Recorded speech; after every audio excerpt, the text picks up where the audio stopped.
have one more thing to add consider buying your first knitting machine. Most people don't consider the popularity of the knitting machine an important factor.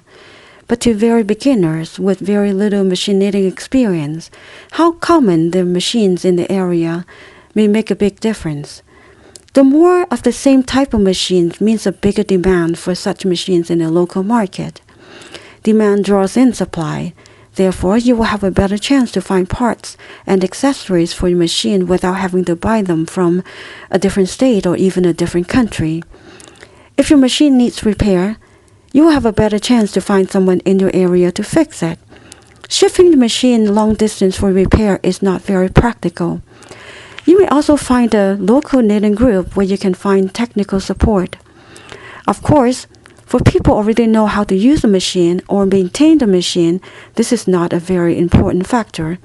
But for those who are new to machine knitting, having a local support can make your experience much more enjoyable. There are so many brand names out there. If all the features and considerations that I have mentioned were not complicated enough, having to choose one from many names can be very overwhelming. I have a system to simplify this task a little. I will show you how to do it. Many of these names actually carry the same machines. The best way to identify them is to use prefixes. Here are some of the popular knitting machine brands, and I'll show you how to make these a little bit less confusing. Singer, Studio, Silver Reed, Knitmaster, Anfasol, Brother, Knit King, Toyota, Bond, Passive, White,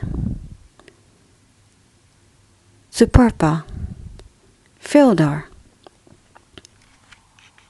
Since each of these names has different model numbers, this makes the shopping list even longer.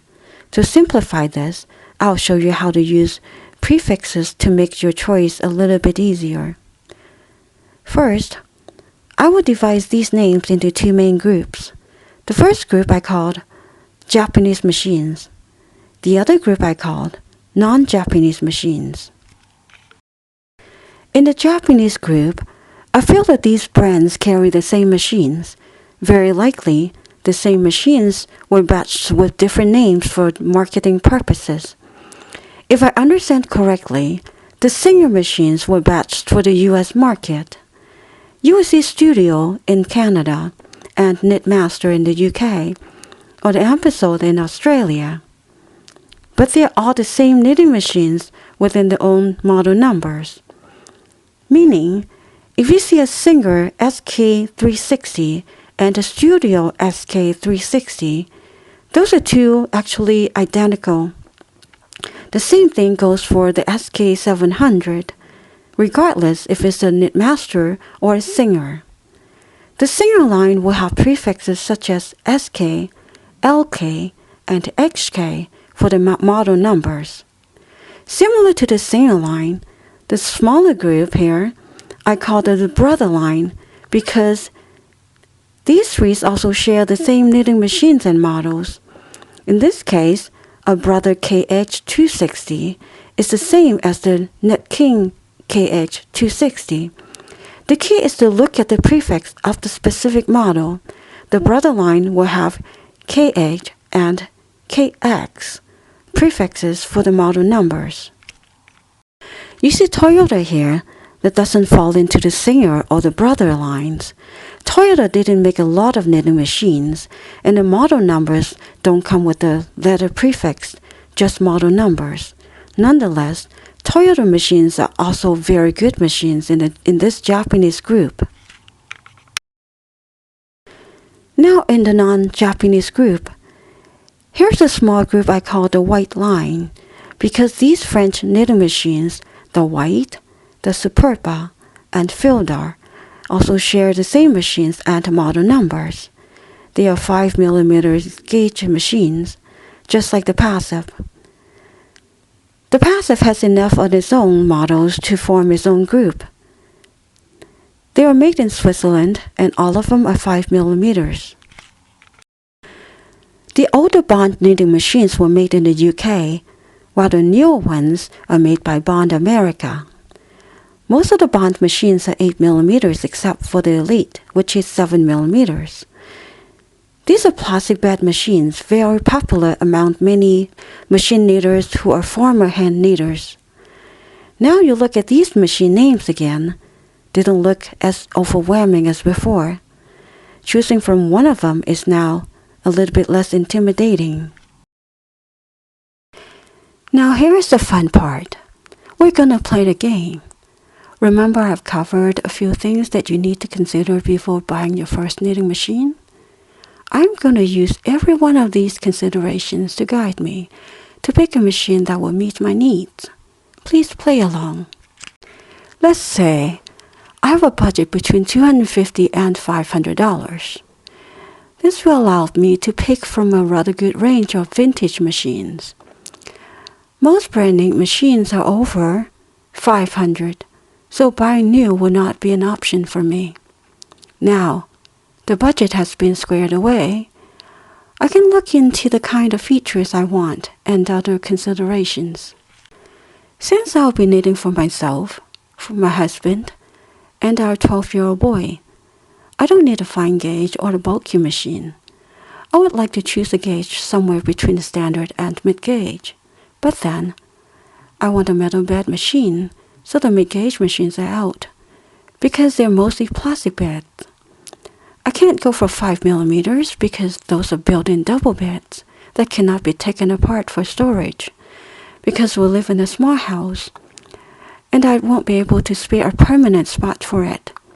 However, I can choose to buy a single bed and a river to make a complete set, as long as they can be separated and packed away individually. Up to this point, I have decided to choose a standard metal bed knitting machine with a separate river, if together it costs less than $500. Here, I'll put these three together: a standard gauge, single bed, metal bed, with the possibility for a river. I'd also like to be able to do some patterning without a lot of work. My budget probably won't cover an electronic machine with the capacity to do programming. And I'm more a mechanical person, and I don't feel very comfortable with electronics. So punch card would be my choice as a patterning device. Here, I'm adding punch card to my machine. Now the name. To me, it's not that important what name my knitting machine is, as long as it does what I want it to do. I have already ruled out the passive and these big European machines based on the builds and the gauge. I have also ruled out the Bond group, since they are mostly plastic beds. I can choose from the Singer group, the Brother group, and the Toyota. Very likely I'll go with the Singer Studio or the Brother, because these two lines are predominant in my area. I know that a couple of people here can fix them, and they also carry replacement parts for these Japanese machines. Let's say I'll pick a Singer or Studio, because they are the same, and they're both available here. Look here. I have now a Singer or Studio standard gauge metal single bed punch card machine with the possibility for a river.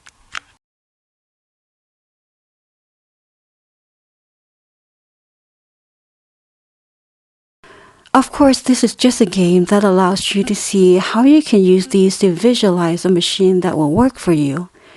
These are not set in stone. There are a lot of other smaller factors and varieties that you may run into.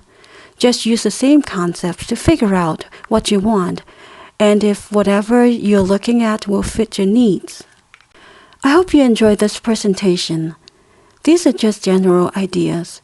Remember, I could be biased, and there are machines out there may fall between these groups, and sometimes you will even see a built-in double bed Singer or European single bed machines, but they're not very common, and I'm not going to cover those here. The idea of this presentation is to let you peek into the knitting machine world and equip yourself with the basic knowledge so you can make a more sound decision. I strongly recommend you do further research before taking the plunge. I hope this short video helps you see a clearer picture of knitting machines. If you have any questions or comments, please leave them down below. Thank you for watching.